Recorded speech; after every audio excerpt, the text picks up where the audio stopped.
Hello and welcome to this Pokemon Go news update for all you trainers out there. This is Chaturanga, and today we're going to discuss some of the complaints that the trainers out there have had recently over some of the updates that Niantic has added to the game, and maybe some solutions, hopefully, of how we can fix this. So let's get right into it. Pokemon Go updates since October 10th have been geared towards fixing people driving and playing Pokemon Go. You can see on October 10th, although there was nothing mentioned in the official release, we received reports around this area on the 13th and 15th, basically that weekend, that if people were driving over a certain speed, their nearby sightings would disappear. They couldn't find Pokemon while they were driving. About 2 weeks later, during the Halloween event, people started noticing that on their sightings or their nearby trackers, things would disappear and reappear in just a couple feet. Before this, the tracker wasn't perfect, but it was consistent, meaning that if I walked in one direction and a Pokemon disappeared, I knew I could turn around and he was in that general vicinity. As of the Halloween event, this does not work consistently. There are times where you walk a couple feet and he disappears, and if you keep walking in that direction, the Pokemon might come back to your tracker. So technically the trackers begin to fail because of some of these speed caps they put in.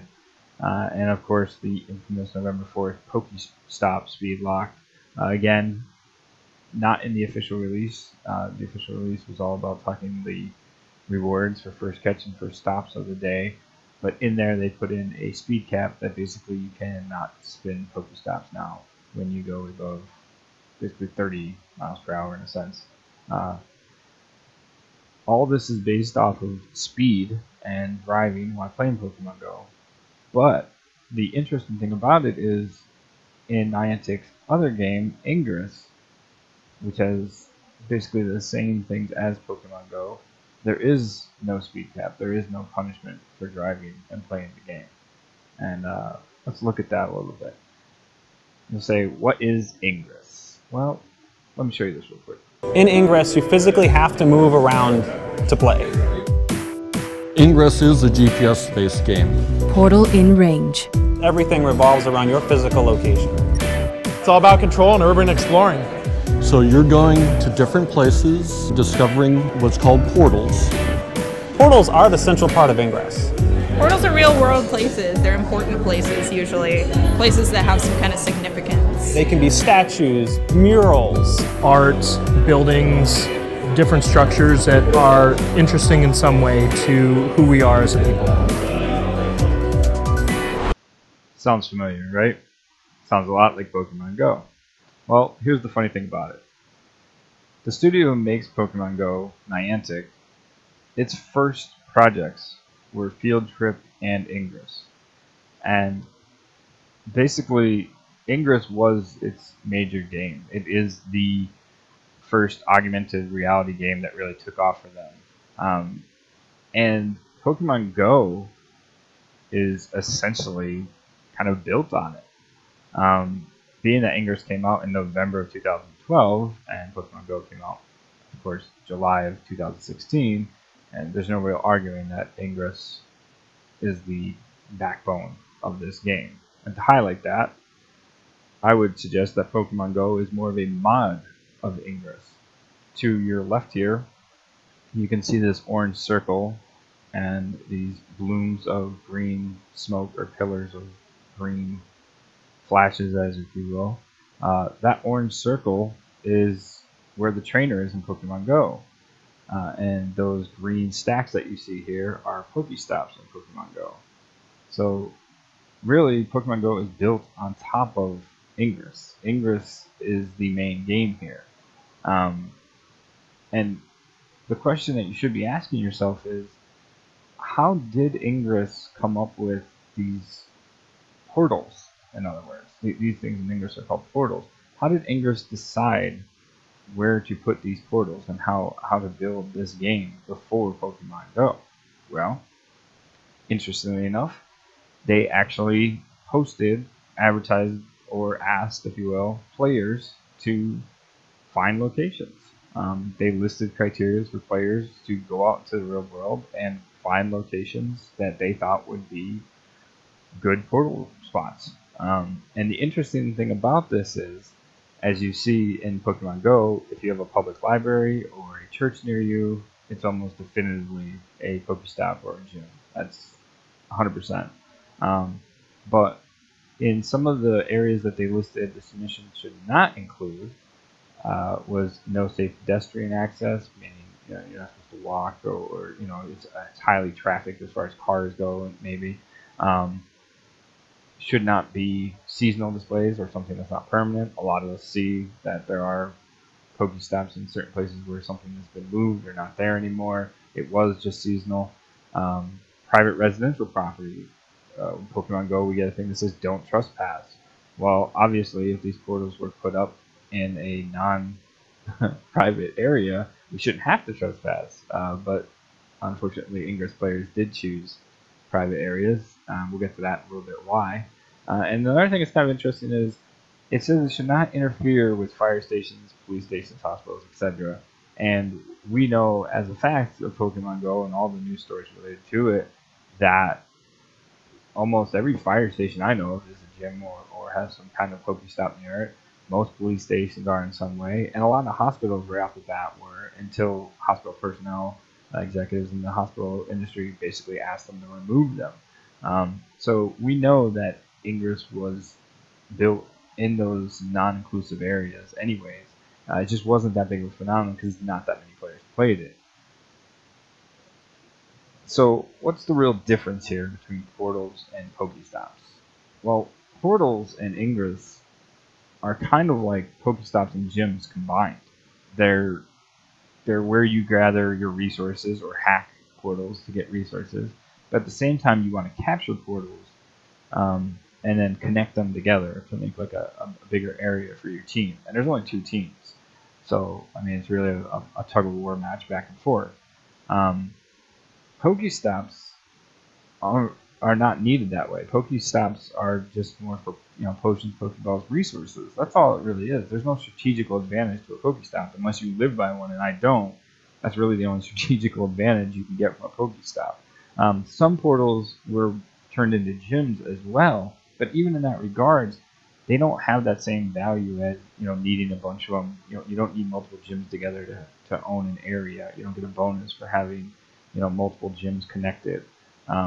So realistically speaking, portals versus Pokestops are 2 totally different strategic game features that really don't work as well when you compare Pokemon Go to, say, Ingress.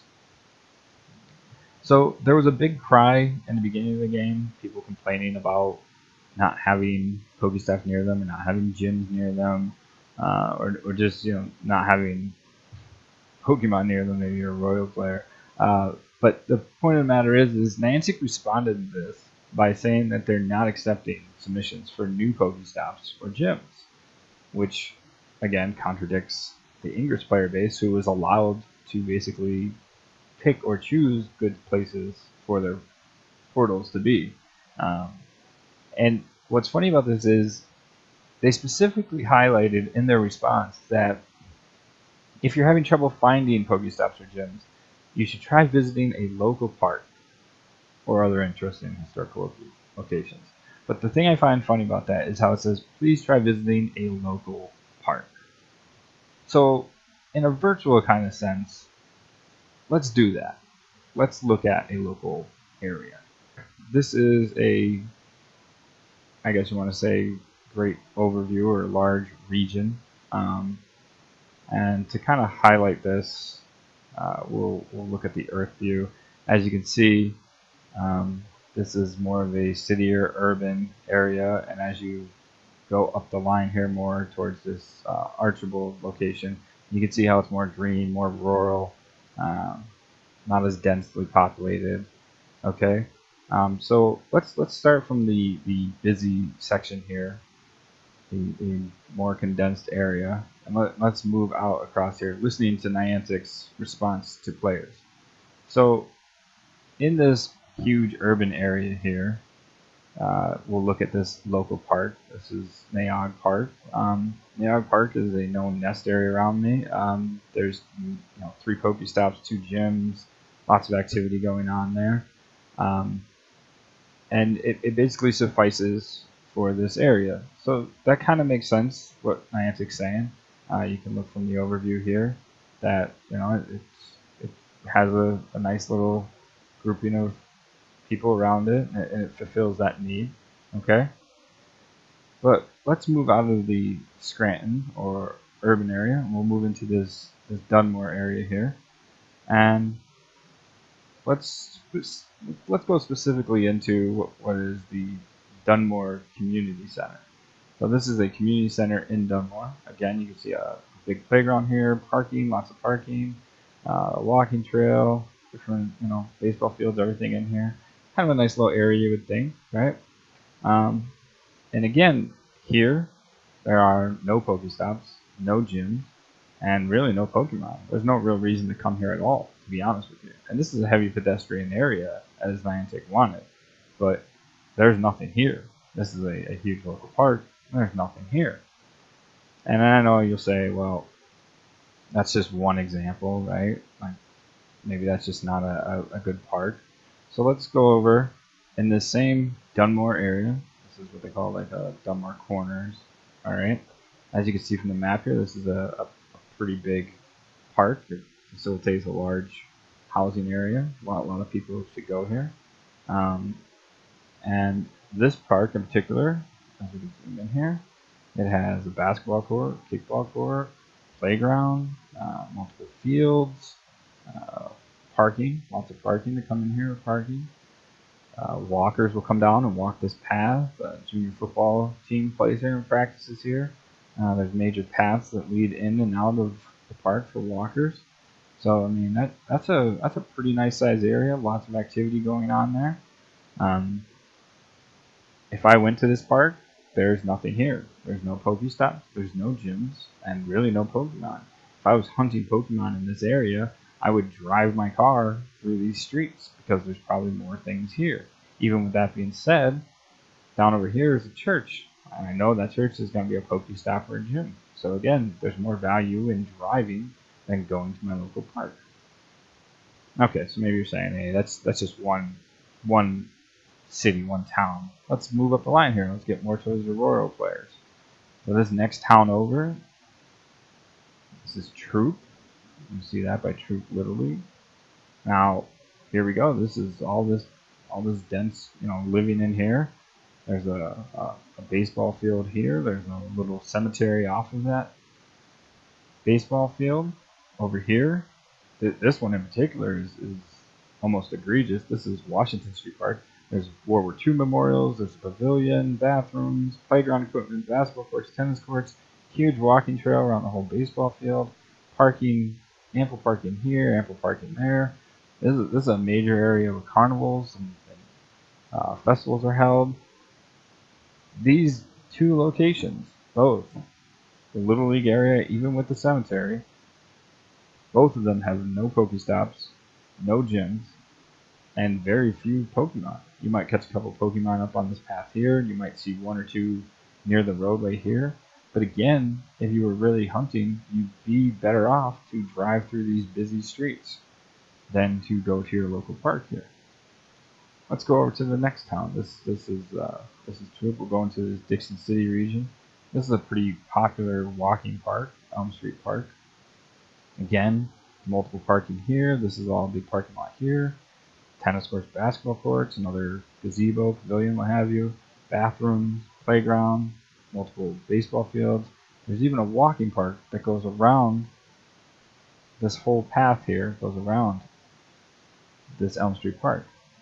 There's no Pokestops here. There's no gyms here. There's no Pokemon here. If you actually wanted to catch Pokemon, you would come out here to this Boulevard Avenue, this highly trafficked, fast-paced street, and you would probably catch more Pokemon there than you would at this local park. Let's go back out of here again. Let's keep on this path here. See if maybe I can be proved wrong, right? Let's see. So we went through Troop and Dixon City. Let's come over here to Oliphant. Oliphant's another area. somewhat rural, somewhat still dense populated, right? So here you see there's a lot of houses, a lot of a lot of population in here. So where do these players go to play? Let's see. Fernhill Park. This is a major park in Elephant. Huge park, actually. Um, I don't know if you can see it or not, but from this parking lot, there's a path, a walking path, that goes down across the splash pad, past all the playground equipment, goes up into the wooded area here, and it actually cuts through these trees and comes all the way back around. This is a really beautiful walking trail. Ideal even for Pokemon hunting. It would fit the nostalgic of the game as far as being in the woods, capturing stuff by still being on a walking path.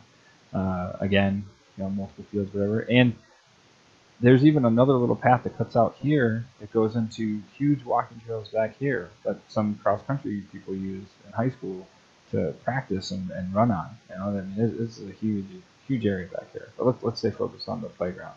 So here's this local park, this big local park, right? There's one Pokestop right here. That's it. And there's no Pokemon inside here. I've walked this numerous times. Every nest migration looking for a change to it. There's nothing in here. Literally, you sit at that Pokestop or you drive through these city streets. That's where you find Pokemon here.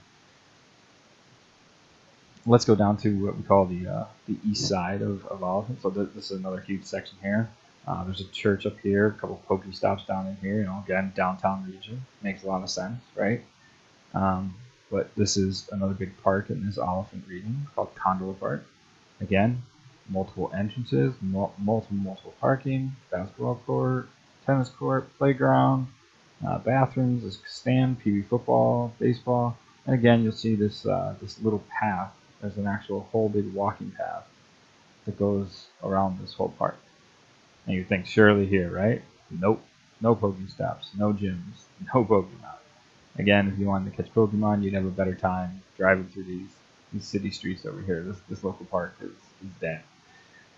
So let's cut over here to the Blakely Peckville area. This is a huge stadium. This is a big park for Peckville region, Valley View region.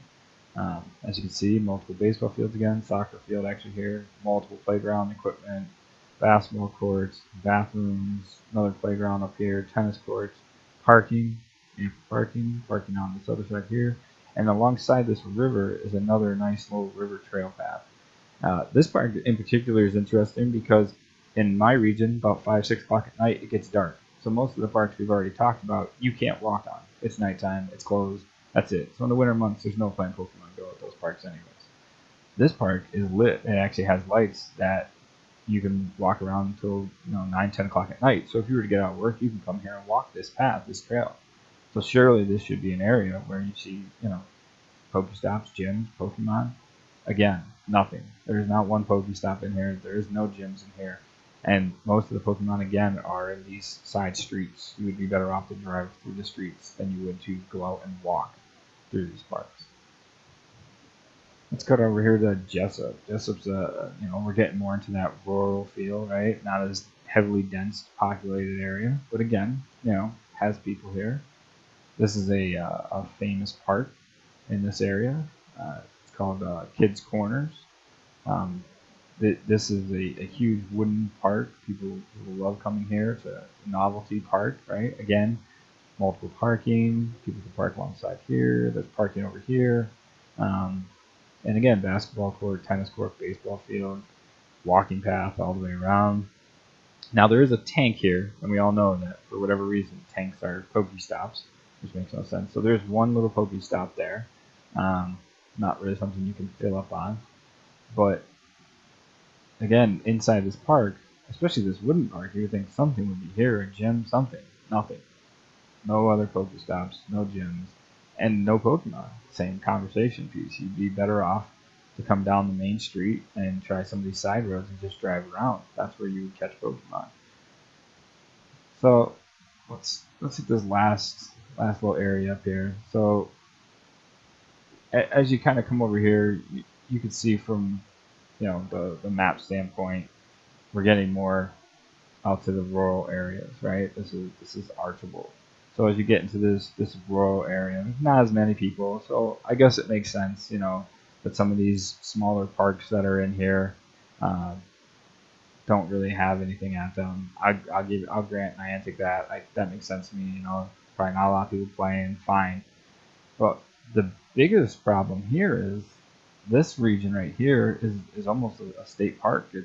It's huge. It has everything you want. This Ed Staubach Memorial Park, again, parking, ample parking, basketball courts, soccer fields, tennis courts, playground equipment, and even more impressively to this, there's a huge walking trail back in these woods. It's a huge walking trail, beautiful walking trail. People come up here all the time, walk their dogs, whatever. Kids love it. It's a great park to bring kids to and have fun all day at. Again, you know, this is an area that people know for being kind of a nest. There's a couple Pokemon, rare Pokemon that might spawn here every now and then. But the point is, there's no Pokestops, there's no gyms, there's nothing really to be here except for come up and capture those few maybe Pokemon that you need or don't have. So just to, you know, kind of highlight all this again, when you talk about rural players and even city players for that matter, I mean, we went from this heavy dense area of Scranton and we went all the way north, you know, to a more rural area, and every park along the way that I'm showing you, these are major parks in this area, had nothing, had no Pokestops, no gyms, and very little, if any, Pokemon at them. So again, let's go back to Niantic's response. For these people complaining that they don't have Pokestops or gyms near them, and they read something that says, please try visiting a local park, this is kind of frustrating. This is annoying to hear that response from a company that clearly has, you know, no clue what they're talking about when these people go to local parks and they don't see anything. So some of the changes that I personally would like to see, and I think a lot of players would agree with, is the Pokestops and gyms in the game need to reflect the walking game style that Niantic's trying to push. If you're going to set speed standards and punish people for driving while playing, and you're not doing that in your Ingress game, well then clearly you need to change your Pokestops and gyms away from the portals that you have in Ingress and make your game more reflective of what style of game you're trying to bring to your player base. It's very contradictory to tell your player base not to drive and punish them for driving and, you know, frustrate them, and then not have anything in the locations or the areas that you're saying we should be playing in. So the second point here, parks, not roads. If you want to fix safety, you don't need to implement speed caps and punish people for driving, like, you know, disabled people or children, you know, that are just sitting in their car while their mom drives to the store or something. You don't need to implement those kind of safety features. You need to move your stops and gyms to parks so players can then go and park and walk and play your game. Having Pokestops in heavily trafficked areas is just confusing to players. At the end of it all, what really needs to happen is Pokemon Go needs to become its own game, not a mod of Ingress. And unfortunately, no matter how you want to try flipping it, there might be more players playing Pokemon Go, but the underlining Ingress game is really what's driving the game. They can add features and they can tweak things, but really that's just modding Ingress. That's all you're doing. So if you really want to implement change, if you really want players to be safe, if you really want to see an improvement in your game overall, it needs to become its own game and move away from Ingress in general. So the best thing I could tell you is if you opened up Ingress for players to find portals on their own, then maybe you want to branch out and ask the players of Pokemon Go to find their local parks so that you can put Pokestops and gyms in that. I think that would be your first fix. And I think if you fix these kind of things, the other stuff will work itself out. That's all I got today. I hope everybody enjoyed it. You can comment below. You know, I apologize for any stream quality or anything like that. Again, I just wanted to kind of get this information out there and bring to people's attention that, you know, there are a lot of things that are dictated in Pokemon Go based off of Ingress, and I think by understanding that, you can communicate more to John Hankey and Niantic and let them understand what's important to keep this game going. Thanks, and have fun.